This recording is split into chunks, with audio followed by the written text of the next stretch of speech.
Pulling up to Mickey D's just for drinks? Oh yeah, that's me. Nothing extra, just perfection and a straw. Coming in hot for the coldest cups on the block. Because there are drinks. Then there are drinks from McDonald's. Mix things up with any size lemonade or sweet tea for $1.49. Perfect with our classic fries. Price and participation may vary. Cannot be combined with any other offer. Ba-da-ba-ba-ba. 400 years ago, a trio of tiny kingdoms were perched on some damp islands off the coast of Europe. Within 3 short centuries, these islands would become the centre of an empire which ruled a quarter of the globe and on which the sun never set. I'm Samuel Hume, a historian of the British Empire, and my podcast Pax Britannica follows the people and events that built that empire into a global superpower. Learn the history of the British Empire by listening to Pax Britannica everywhere you find your podcasts, or go to pod.link/pax. Hi, this is Scott. If you're a fan of the ancient world, please check out my new course, The Bronze Age, at avid.fm/ancient. That's avid.fm/ancient. Thanks again for listening.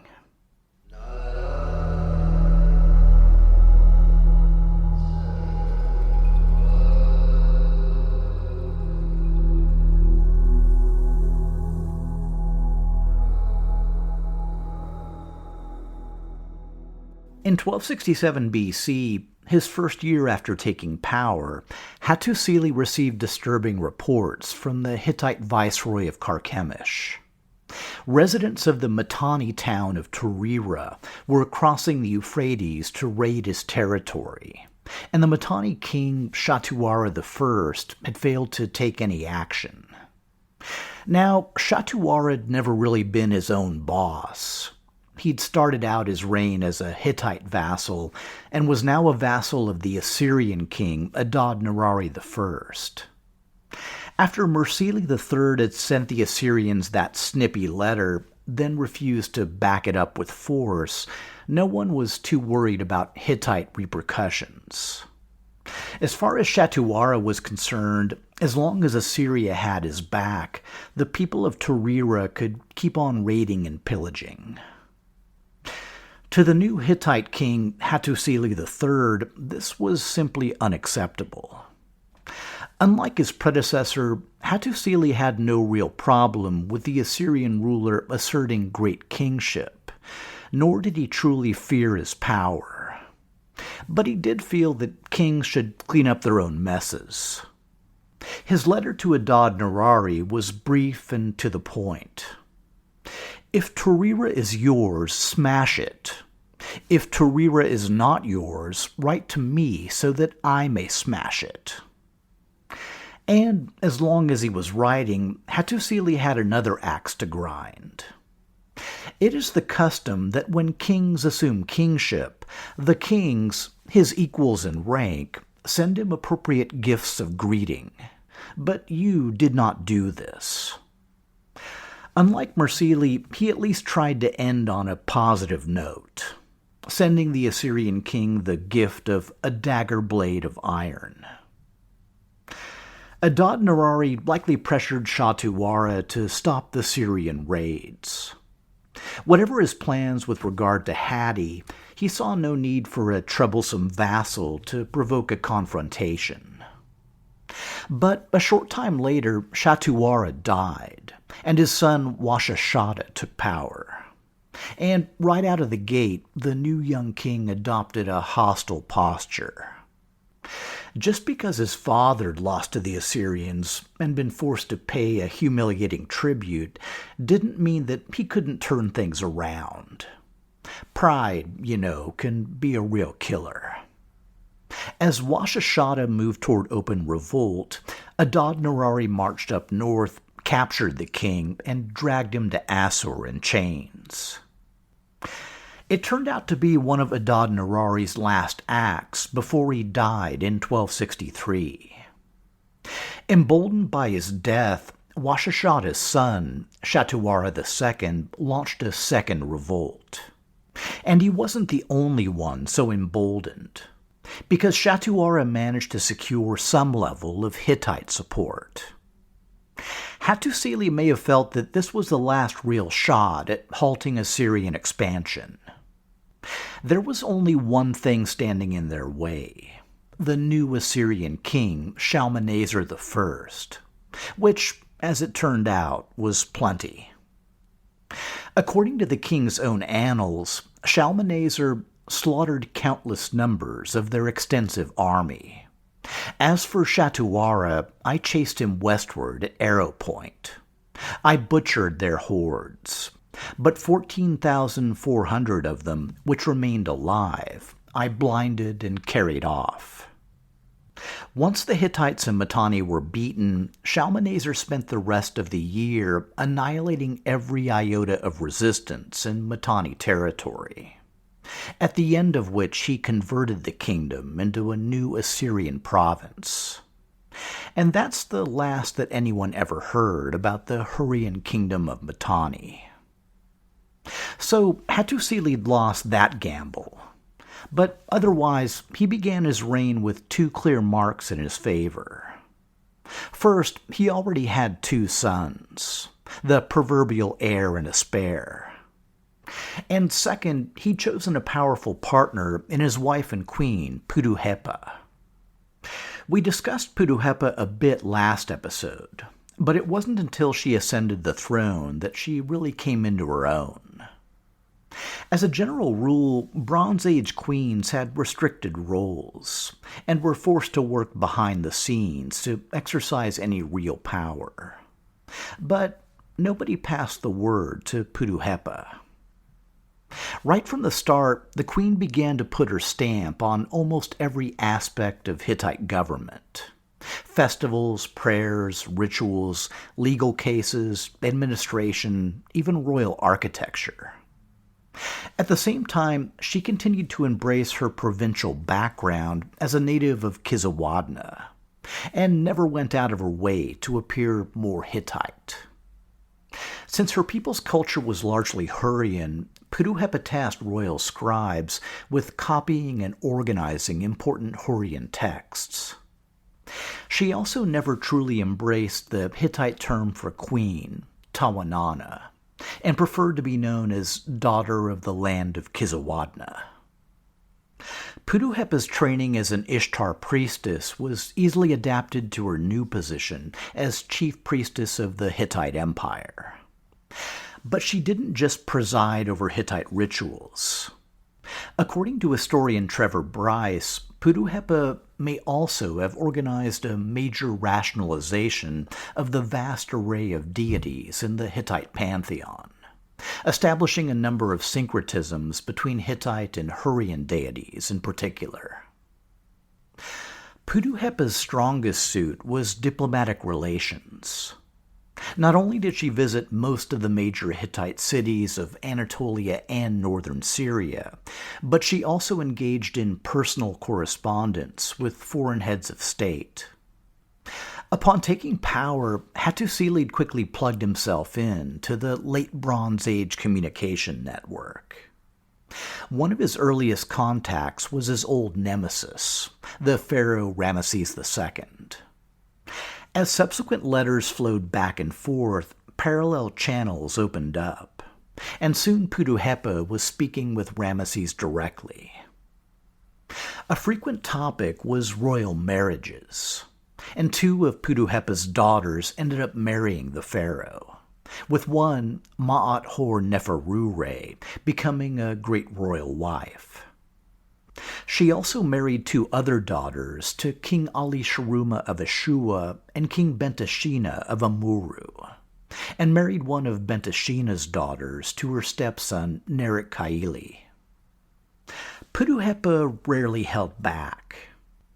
When Ramesses II cautioned her about marrying a son to a Babylonian princess, since he considered the Kassites to be a fading power, Tudhaliya responded, "If you say the king of Babylon is not a great king, then you do not know the status of Babylon." Correspondence is also preserved between Tudhaliya and Ramesses' wife, Nefertari. In one letter, Nefertari thanks Tudhaliya for inquiring about her health, asks the gods to keep Ramesses and Hattusili as brothers forever, and sends the queen the gift of a golden necklace. Years of similar friendly exchanges resulted in the creation, in 1259, of the first international peace treaty in world history. The Eternal Treaty, as the Hittites called it, pledged Ramesses II and Hattusili III to eternal peace and brotherhood, and renounced all future campaigning in Syrian territory. Additional clauses stipulated mutual support if attacked by a third party. Yes, we're talking about you, Assyria. And a pledge to extradite all refugees back to their home kingdoms. Both Egyptian and Hittite versions survive, with the Egyptian version hung at Karnak, bearing the seals of both Hattusili and Putuhepa side by side. The Hittite version contained one additional clause, a pledge by Ramesses to support the heirs of Hattusili in any succession disputes. For a king who'd recently usurped the throne, it was a pretty reasonable inclusion. One sticky item that wasn't included was the status of the deposed Hittite king Uri-Teshub, the former Mursili III. Because after being exiled south to Syria, Uri-Teshub had escaped his overseers and made a beeline for Egypt, where he'd quickly found a second home in the court of Ramesses II. Hattusili made multiple pleas to have him returned, but the pharaoh remained evasive. As both men knew, keeping a spare king in one's back pocket was an excellent guarantee of good behavior. Peace with Egypt was a boon for Syria, and the Eternal Treaty smoothed the way for further Luwian migrations. But that didn't mean that the Hittite Empire was free from violent conflict. It just meant that Hattusili was free to focus his energies on one particular Hittite nemesis, the renegade Arzawan prince Piyamaradu. By this point, Piyamaradu had been active in western Anatolia for going on 30 years.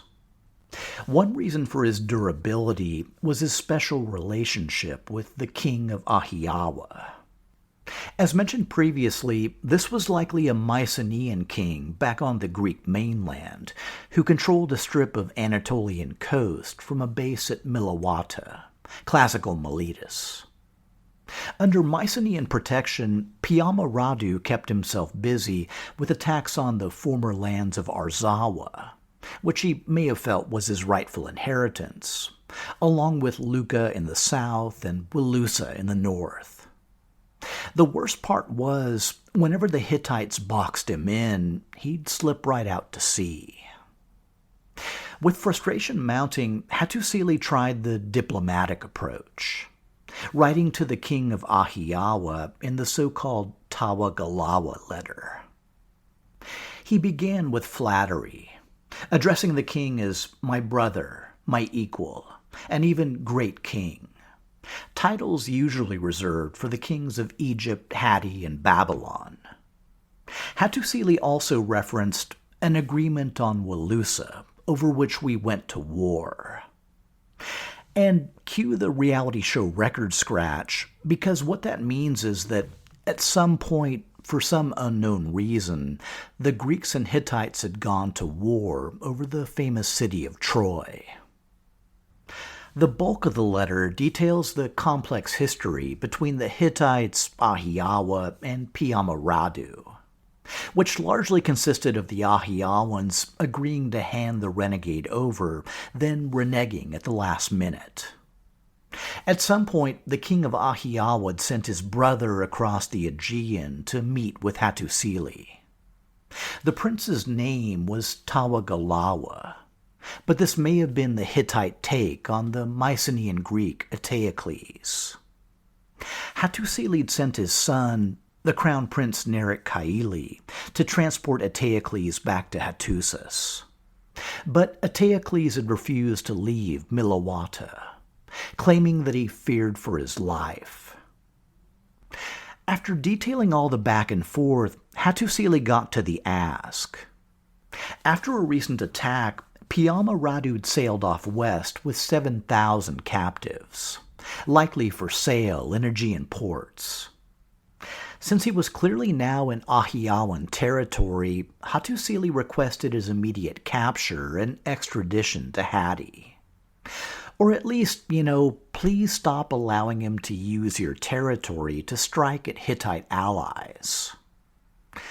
We don't have a copy of the king's reply, but since Piama-Radu remained at large, it was very likely a no. These western intrigues were a big distraction. But as Hattusili entered his 70s, another topic began to loom even larger: the pending royal succession. Which, off the bat, you'd think would be a no-brainer. I mentioned earlier that he had two sons, the Crown Prince Nerik-Kaili and his younger brother Tudhaliya. Nerik-Kaili was Hattusili's son by his first wife, before he'd married Puduhepa, and was obviously named after the northern storm god Nerik.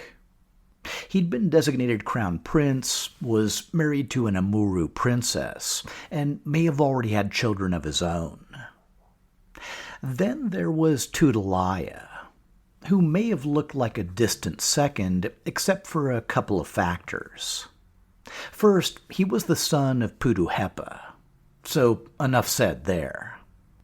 And second, he had a close relationship with a critical Hittite vassal, King Karunta of Tarhuntassa. As I mentioned last episode, Karunta was Hattusili's nephew, the younger son of Muwatalli, who'd been raised up north by Hattusili alongside his own son, Tudhaliya. The two young men were tighter than tight, and a bronze tablet inscribed by Tudhaliya records his cousin's pledge. If your father does not appoint you to kingship, in whatever position your father places you, I will be loyal only to you. It was also lost on no one that, as brother of the deposed Uri-Teshub, Karunta had a strong personal claim to the Hittite throne. Even worse, Uri-Teshub himself was somehow back in the wind. According to Ramesses II, the banished royal had snuck out of Egypt for parts unknown, possibly somewhere in Hatti, which meant that when Hattusili died, there was a reasonable chance that Uri-Teshub and his brother Karunta might try to restore their dynasty. The best way to prevent this was to pass the kingdom down to a son whom Karunta loved even more than his own brother. Which is why at some point, no matter how much anguish it may have caused, Hattusili made Tudhaliya crown prince in place of Nerik-Kaili. To bolster his credentials, Hattusili also made Tudhaliya governor of Hakpisa and high priest of the storm god of Nerik. Puduhepa did her part by arranging her son a royal marriage to a Babylonian princess. When Hattusili died in 1237, Tudhaliya inherited the throne. And again, since he was the younger son, he needed very public support. His most influential backer was his mother, Puduhepa, who already had a strong role in governing and remained on a first-name basis with regional rulers. Tudhaliya's succession was also supported by the Egyptian pharaoh Ramesses II, as well as by Tudhaliya's powerful cousin, King Karunta of Tarhuntassa. It also helped that his older brother, Nerik-Kaili, didn't contest the move. Despite the support, later correspondence shows that Tudhaliya never really felt secure on the Hittite throne.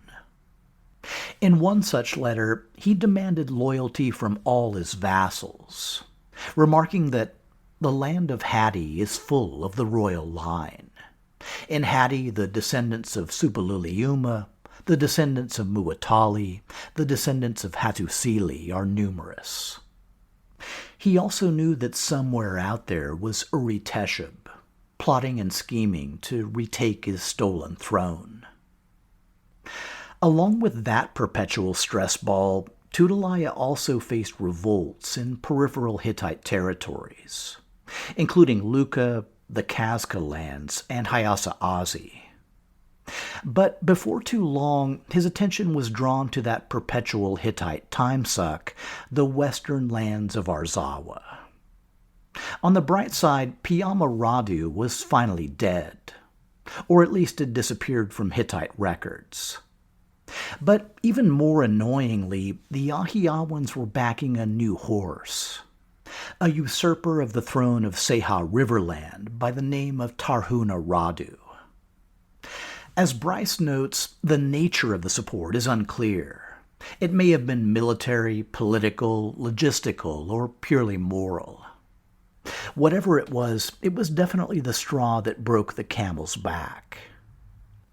Tudhaliya had spent years watching his father try to negotiate with the Ahhiyawans, only to have his hand slapped away and his reasonable requests denied. After decades, even centuries, of Ahhiyawan interference, Tudhaliya had finally decided that enough was enough. In response to the revolt in Seha Riverland, Tudhaliya marched out west, captured the usurper Tarhuna-Radu, and reinstated the legitimate dynasty. But that was only the start. A later tablet, the so-called Milawata letter, suggests that Tudhaliya enlisted two vassals, King Tarkas Nawa of Mira and King Walmu of Wilusa, in an attack on Milawata. It was the first open conflict between Hatti and Ahhiyawa since the previous war over Wilusa. And, unfortunately, we have just as few details. All we know is, by the end of the conflict, the Hittites had captured Milawata. Bereft of their Anatolian base, the Ahhiyawans were forced to withdraw to some of the offshore islands. Meanwhile, according to Bryce, Tudhaliya may have granted one of his vassals, King Tarkas Nawa of Mira, authority over Mira, Wilusa, and the newly conquered Milawata. He was also very likely tasked with preventing Ahhiyawa's return. It was a novel solution to the Western problem, and one that Tudhaliya probably hoped might finally stabilize the region. Because even as events were winding down, they were ramping up back east. In 1233 BC, King Shalmaneser I of Assyria was succeeded by his son, Tukulti-Ninurta, or my trust is in the warrior god Ninurta, which kind of lets you know what's up.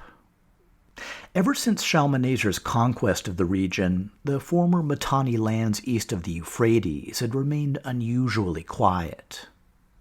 Tudhaliya very likely shot off letters and gifts to the new young king to preserve the status quo. But he also had few illusions.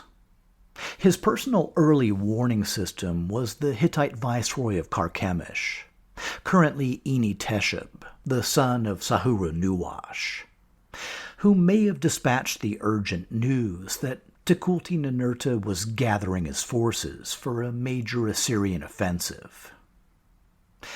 In preparation for a possible war, Tudhaliya began engaging his vassals.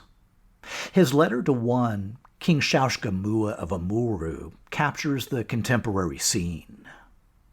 The kings who are equal to me are the king of Egypt, the king of Babylon, and the king of Assyria.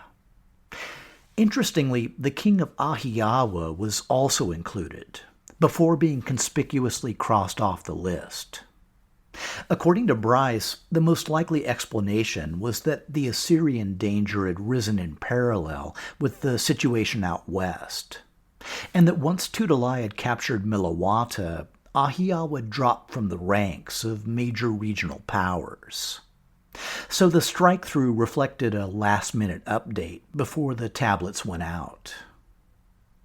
The logic's borne out by the rest of the letter. Tudhaliya notes that the king of Babylon is his friend, the king of Assyria his enemy, and that Assyrian merchants found in Amurru should be detained and sent to Hattusili. There's also an interesting hint that Hittite enemies might be working together. Tudhaliya instructs his vassal that you shall not allow any ship of Ahhiyawa to go to the king of Assyria. In their book, The Ahhiyawa Letters, Bryce and colleagues argue that Tudhaliya's concern here is likely Mycenaean soldiers disembarking in Syrian ports to make their way to support Tukulti-Ninurta. Tensions with Assyria came to a head at the city of Neriah, a few dozen miles east of the Euphrates. It was here that Tukulti-Ninurta, marching at the head of the Assyrian army, found a city invested and surrounded by thousands of Hittite troops. From Tudhaliya's standpoint, it made sense to confront the Assyrian king before he could cross the Euphrates. But technically, by crossing the river himself, Tudhaliya could now be cast in the role of illegal aggressor, which is essentially the tack the Assyrians took. In a letter to Tudhaliya, Tukulti-Ninurta stressed that Neriah is at war with me. Why are your troops in Neriah? Legally, you are at peace with me, not at war. Why then have your troops fortified Neriah? Once Tudhaliya refused to withdraw, it was all just a matter of time. The subsequent Battle of Neriah went down as an Assyrian victory. And while that may have been true from a military standpoint, it's hard to see what they gained. There's no real evidence that Tukulti-Ninurta drove the Hittites across the Euphrates and conquered Syrian territory. Or, if he did, it didn't stay conquered for long. Which suggests that, in reality, the battle was likely much more of a stalemate. And, luckily for Tudhaliya, the Assyrian king soon turned his attention to the conquest of Kassite Babylon. Win or loss, Tudhaliya had managed to stem the Assyrian threat and preserve his hold on Syrian territories first won by Suppiluliuma. Equally important, Ahhiyawa had been driven back into the sea, ending one of the most persistent threats in recent Hittite memory. To the south, the aged pharaoh Ramesses II remained a faithful ally. The pharaoh's marriage to two of Tudhaliya's sisters, and the blessings of the Eternal Treaty, ensured a flow of gold and grain to keep the Hittites prosperous. Despite a fear of dynastic threats, Tudhaliya entered the 1220s BC at the head of a flourishing kingdom. He could never have guessed that within half a century it'd all be washed away.